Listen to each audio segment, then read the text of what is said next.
Hello everyone, this is दिव्यांक ज्ञानचंदानी और आप देख रहे हैं हमारा यूट्यूब चैनल अंकित ज्ञानचंदानी क्लासेस।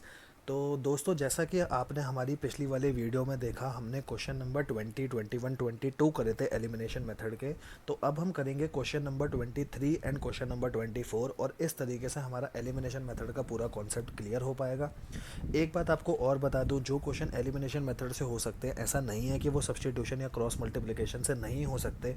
चॉइस आपकी है, आपको जिस मेथड से करना है आप उस मेथड से करिए, या क्वेश्चन आपको जिस मेथड के लिए स्पेसिफाई कर रहा है आप उस मेथड से करके देखिए क्वेश्चन, ठीक है। तो विदाउट वेस्टिंग एनी टाइम, आपको आपके साथ जो मेरा आज का प्रॉमिस है वो था क्वेश्चन नंबर 23 एंड 24 का। तो आज पहले मैं करूँगा क्वेश्चन नंबर 23, फिर हम करेंगे आज क्वेश्चन नंबर 24, ठीक है जी। तो आज मैं आपको थोड़ा सा कैटेगरी एनालिसिस का दोबारा से बताऊँगा। Category analysis A B C में कैसे डालने हैं आपको। अगर मैं आपको ऑलरेडी बताऊँ, इससे पीछे वाली वीडियो में मैंने क्वेश्चन नंबर 20, 21, 22 डील करे थे।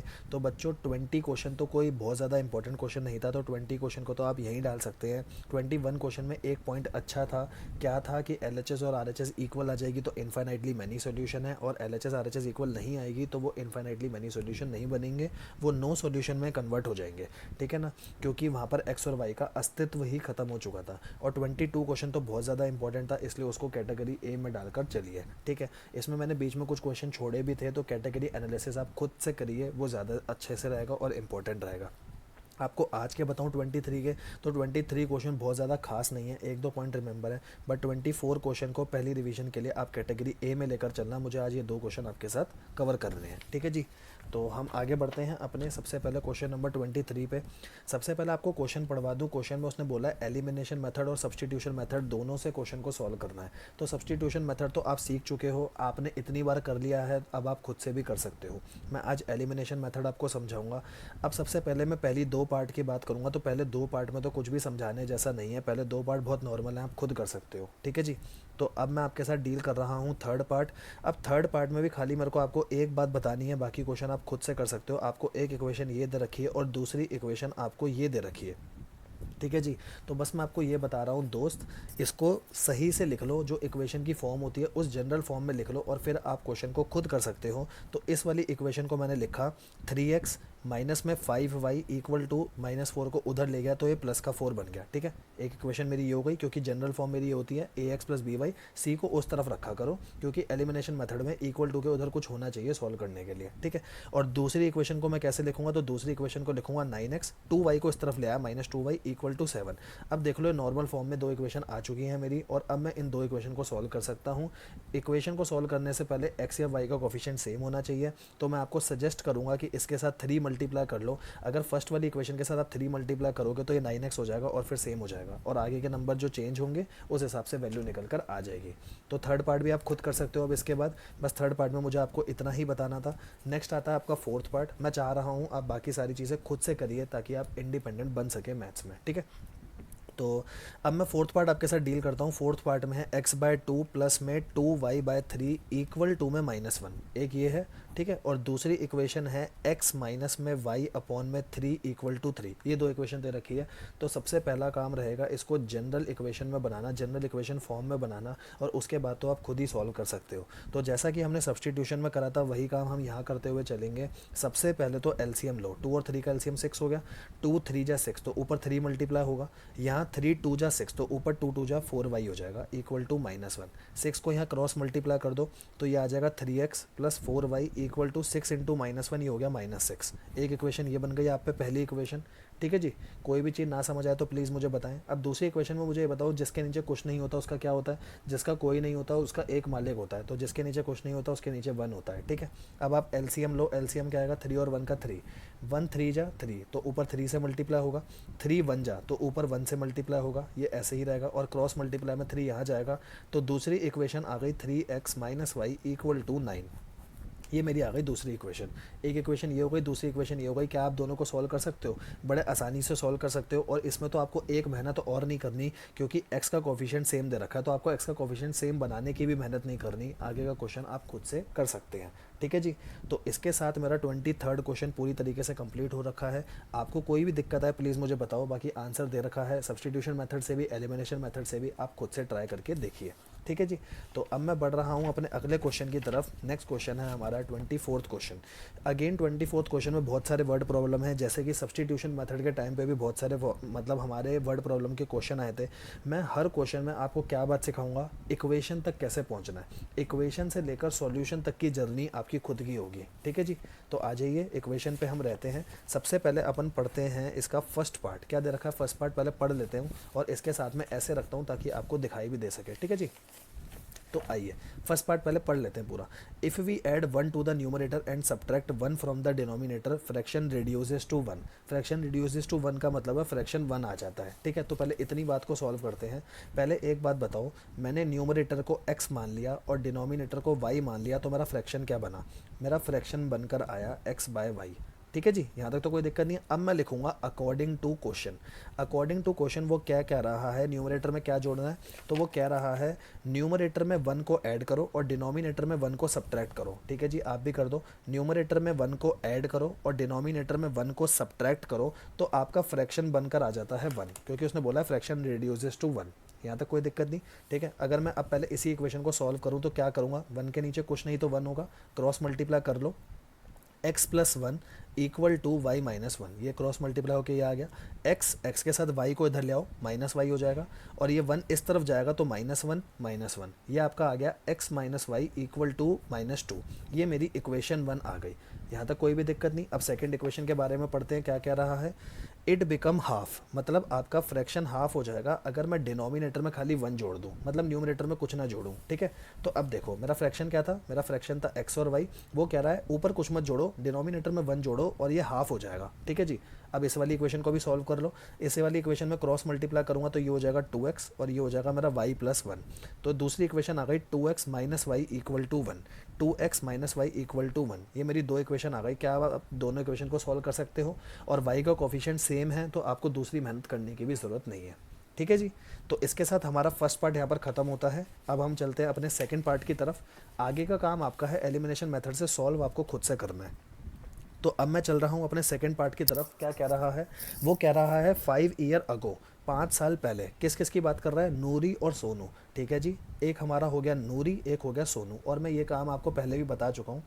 इनकी प्रेजेंट एज को मान लो x, इसकी प्रेजेंट एज x हो गई, इसकी प्रेजेंट एज मेरी y हो गई। अब पढ़ो आगे क्वेश्चन को और साथ में लिख लो according to question.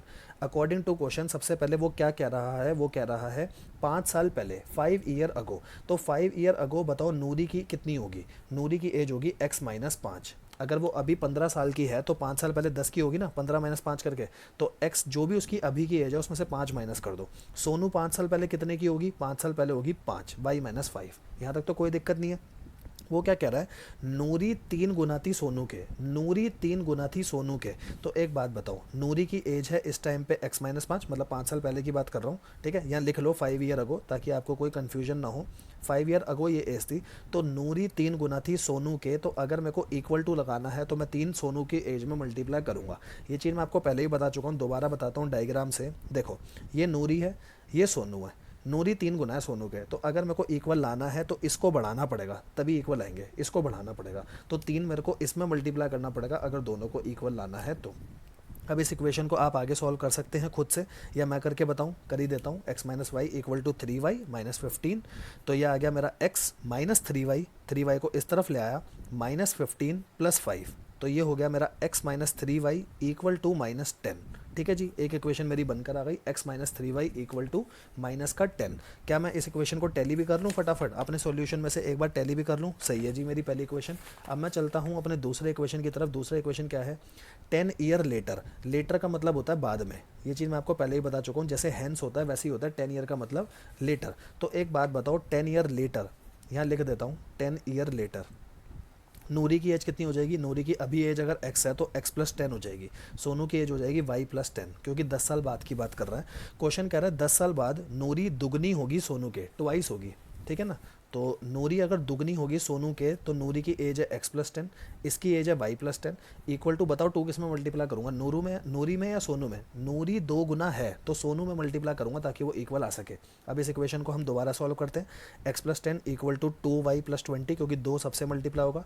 x-2y equal to 20 - 10, x-2y equal to 10। आपके पास दो इक्वेशन आ गई, एक इक्वेशन आपकी ये रही, एक इक्वेशन आपकी ये रही। क्या आप दोनों इक्वेशन को सॉल्व करके एक्स और वाई की वैल्यू निकाल सकते हो एलिमिनेशन मेथड से? बिल्कुल निकाल सकते हो, क्योंकि यहाँ पर एक्स का कोफिशिएंट भी सेम है, तो आपको एक्स्ट्रा मेहनत करने की भी ज़रूरत नहीं है। ठीक है जी। तो इसी के साथ हम चलते हैं अपने नेक्स्ट क्वेश्चन की तरफ, थर्ड पार्ट की तरफ। क्या कह रहा है थर्ड पार्ट, पहले पढ़ लेते हैं। The sum of digit of two digit number is 9। ठीक है, टू डिजिट नंबर 9 है। ऐसा क्वेश्चन अभी हमने पिछली वाली वीडियो में करा भी है। The sum of digit of two digit number is 9। तो पहले आप यहाँ पर एक बात समझो, टू डिजिट नंबर में मैंने आपको बोला था हमेशा आपको मानना पड़ता है यूनिट डिजिट मान लो x है, और आपकी टेंस प्लेस पे जो डिजिट है वो y है। बाकी आप मान कुछ भी सकते हो, मैं मान के चल रहा हूँ यूनिट प्लेस पे जो डिजिट है वो x है और टेंस प्लेस पे जो डिजिट है y है। सबसे पहले वो कह रहा है अगर मैं इन दोनों डिजिट को जोड़ दूँ तो सम 9 आ रहा है। एक इक्वेशन तो उसने खुद ही दे दी मेरे को। ठीक है, अब मैं क्वेश्चन आगे पढ़ने से पहले आपको बताना चाहूँगा, अगर यूनिट डिजिट और 10 डिजिट ये है तो मेरे को बताओ ओरिजिनल नंबर क्या होगा। ओरिजिनल नंबर बता दो बच्चों, ओरिजिनल नंबर क्या होगा? ओरिजिनल नंबर होगा जो 10 वाली प्लेस पे होता है वो 10 से मल्टीप्लाई होता है, जो 1 वाली प्लेस में होता है वो 1 से मल्टीप्लाई होता है। तो ओरिजिनल नंबर आया मेरे पास 10y plus x, 10y plus x. ठीक है, अच्छा अगर मैं रिवर्स कर दूँ तो रिवर्स नंबर क्या होगा? रिवर्स में यूनिट डिजिट पर मेरा y आ जाएगा और मेरा टेंस प्लेस पर जो है x आ जाएगा, तो नंबर बनेगा 10x प्लस वाई। ठीक है जी, ये मेरा रिवर्सिंग नंबर है। ये मेरा कौन सा नंबर है? ये मेरा रिवर्सिंग नंबर है, और ऊपर वाला मेरा ओरिजिनल नंबर है। ठीक है जी, यहाँ तक कोई प्रॉब्लम नहीं है। तो सबसे पहले उसने क्या बात बोली थी, इन दोनों का सम 9 है, हमने देख लिया। Also 9 time this number, this number का मतलब है ओरिजिनल नंबर। यहाँ 9 टाइम दिस नंबर का मतलब क्या है? Original number is twice the number obtain by reversing the order. तो वो क्या कहना चाह रहा है? वो कह रहा है 9 time this number. This number कौन सा? जो ओरिजिनल नंबर था। ओरिजिनल नंबर हमारा ये वाला था 10y प्लस एक्स, ये दुगना है। इज 2 टाइम्स, 2 टाइम्स है रिवर्स वाले के 10x प्लस वाई। ठीक है जी, ये चीज़ उसने दे रखी है। क्या इसके आगे आप क्वेश्चन को खुद सॉल्व कर सकते हैं? बिल्कुल कर सकते हैं। इसके आगे मैं आपको थोड़ा सा सॉल्व करके बता भी देता हूँ क्वेश्चन क्या है। यही चीज़ उसने बोली थी, 9 time this number is twice the number obtain by reversing the digit. ठीक है जी, एक इक्वेशन आपकी आ चुकी है, एक इक्वेशन आपकी यहाँ से आ जाएगी। क्या आएगी देखो मेरे साथ, 9 into 10 90y plus 9x equal to 20x plus 2y। ठीक है जी, इसके बाद आप सॉल्व कर सकते हैं। कैसे सॉल्व करेंगे? सबको एक तरफ ले आओ। जैसे अगर मैं सबको इस तरफ ले आऊँ तो 20x में से अगर 9x जाएंगे तो यहाँ बचेगा मेरे पास 11x। ठीक है जी, और यहाँ कितना है? यहाँ है मेरा 2y और यहाँ है 90y। तो अगर मैं 90y वहाँ लेके जाऊँगा तो वो आएगा 2y माइनस 90y, तो वो कितना हो जाएगा मेरा? माइनस का 88y इक्वल टू 0। तो आ गई 11x minus 88y equal to 0। अब मैं अपने नेक्स्ट पेज पे चलता हूँ।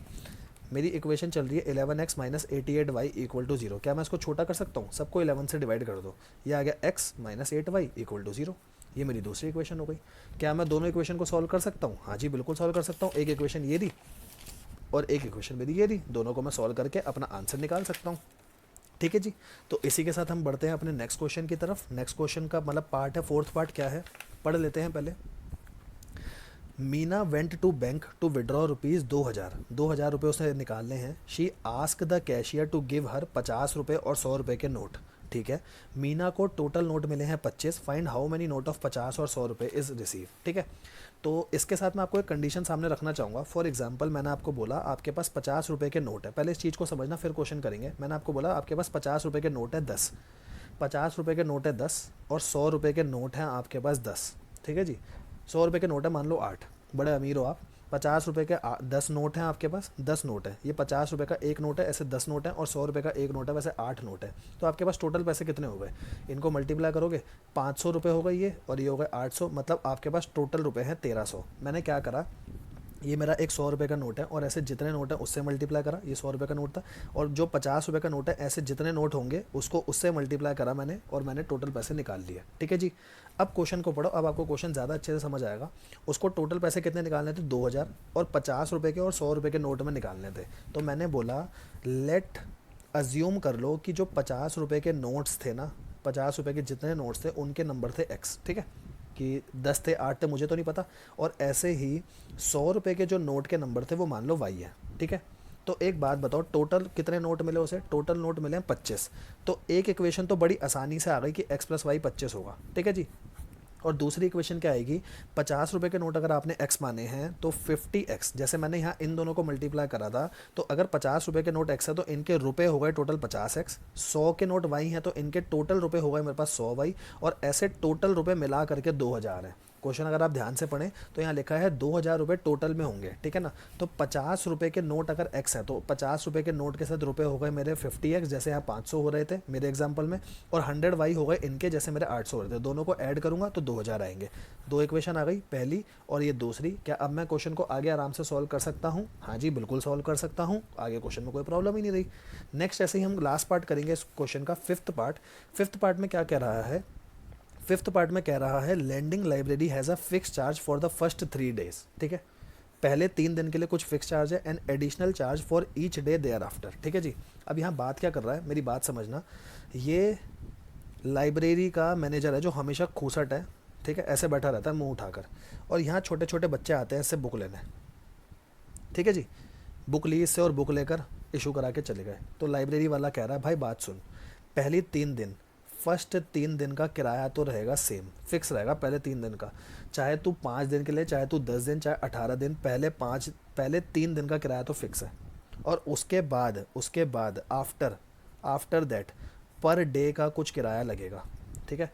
तो मैं मान रहा हूँ पहले 3 दिन का जो किराया मान लो x है, ठीक है जी। इसको 3x मत लेना क्योंकि फिक्स है तो हमने मान लिया वो x ही है। जैसे मैं आपको बोल रहा हूँ पहले 3 दिन का किराया 100 रुपये है, ठीक है। अब तू 7 दिन के लिए तू 10 दिन के लिए ले या तू 15 दिन के लिए ले, पहले 3 दिन का किराया 100 है। तो पहले फर्स्ट 3 दिन का किराया फिक्स था, मैंने x मान लिया, और पर डे का जो भी खर्चा आएगा मैंने y मान लिया, ठीक है जी। ऐसा ही क्वेश्चन टैक्सी वाला हमने पीछे वाली वीडियो में डिस्कस कर रखा है, ठीक है। अब हम पढ़ते हैं क्या बोला उसने। एडिशनल चार्ज है। सरिता एक लड़की है जिसने 27 रुपये टोटल दिए 7 दिन के। अब मेरी बात ध्यान से समझना, 27 रुपये दिए 7 दिन के, ठीक है जी। तो पहले 3 दिन का किराया फिक्स हो गया x। अगर पहले 3 दिन का किराया x है तो बाकी दिन कितने बचे? 4 दिन बचे, क्योंकि टोटली मेरे 7 दिन है। तो ये हो गया 4y, और इनके टोटल मिला करके पैसे हैं 27 रुपये, ठीक है जी। क्योंकि टोटल 7 दिन हो रहे थे ना, पहले 3 दिन यहाँ कवर हो गए और यहाँ हो गया 4y, क्योंकि ये एक दिन का किराया y है तो अगले 4 दिन का किराया हो जाएगा 4y और इक्वल टू 27। यहाँ तक कोई दिक्कत नहीं, ये मेरी पहली इक्वेशन हो गई। ऐसे ही दूसरी इक्वेशन में बताऊँ तो क्या होगी। सूजी एक लड़की है जिसने 21 रुपये पे करें 5 दिन के लिए, पे करें 21, पहले 3 दिन का किराया फिक्स है और बाकी बच गए 2 दिन, तो 2y हो गया। ये दोनों इक्वेशन को मैं सॉल्व कर दूंगा, मेरा आंसर आ जाएगा एलिमिनेशन मेथड से, ठीक है जी। यहाँ तक भी कोई दिक्कत नहीं। बस यहाँ पर ये बात समझना, जैसे पहले वाली इक्वेशन में 7 दिन थे तो 7 दिन में 3 दिन का फिक्स किराया था x और बाकी के 4 दिन बच गए, तो 4 दिन का किराया हो गया 4y, क्योंकि एक दिन का किराया y है, पर डे का खर्चा y है एडिशनल, और पहले 3 दिन का तो मेरा फिक्स था। वैसे ही अगली इक्वेशन में टोटल 5 दिन है, 5 में से 3 दिन का किराया तो फिक्स है x और बाकी 2 दिन का किराया, पर दिन का किराया y है, तो ये 2y हो जाएगा, ठीक है जी। तो ऐसे मेरी 2 इक्वेशन बन गई और अब मैं इसको एलिमिनेशन से सॉल्व कर दूंगा, या करना चाहूँ तो सब्स्टिट्यूशन से भी कर दूंगा, क्योंकि क्वेश्चन में कुछ नहीं लिखा था किस मेथड से मुझे करना है, ठीक है जी। तो आप इस वीडियो को देखिए, ये मेरा नंबर है। अगर आपको कोई भी डाउट आता है तो प्लीज़ मुझे इस नंबर पर कॉन्टैक्ट करिए, और नहीं तो मुझे कमेंट करके बताइए कि सर मुझे ये वाली बात या इस वाले क्वेश्चन में ये वाला पॉइंट समझ नहीं आया। तो इसके साथ मेरा प्रॉमिस पूरा हुआ। मैंने आपके सामने 23 और 24 क्वेश्चन का प्रॉमिस रखा था इस वाले क्वेश्चन में, तो इसके साथ हमारा एलिमिनेशन मेथड पूरा हुआ। अब हम अपनी नेक्स्ट वीडियो में क्या पार्ट करेंगे, तो अब हम अपने नेक्स्ट वीडियो में, मेरा यहाँ तक का टारगेट देखो, मेरा यहाँ तक का टारगेट सारा हो चुका है। अब मैं नेक्स्ट वीडियो में क्रॉस मल्टीप्लिकेशन समझूंगा, क्रॉस मल्टीप्लिकेशन क्या होता है, उसके बाद ये क्वेश्चन करूँगा, और फिर बस मेरा एक कॉन्सेप्ट रह जाएगा, उसके बाद मैं ये वाले क्वेश्चन करूँगा, ठीक है जी। तो प्लीज़ अगर आपको मेरी वीडियो अच्छी लगी हो तो इसको लाइक करें, शेयर करें सभी बच्चों के साथ जो क्लास 10th में हैं, और चैनल को सब्सक्राइब करें ताकि आपको हर चैप्टर की ऐसे वीडियोस मिलती जा सके, ठीक है जी। Thank you so much.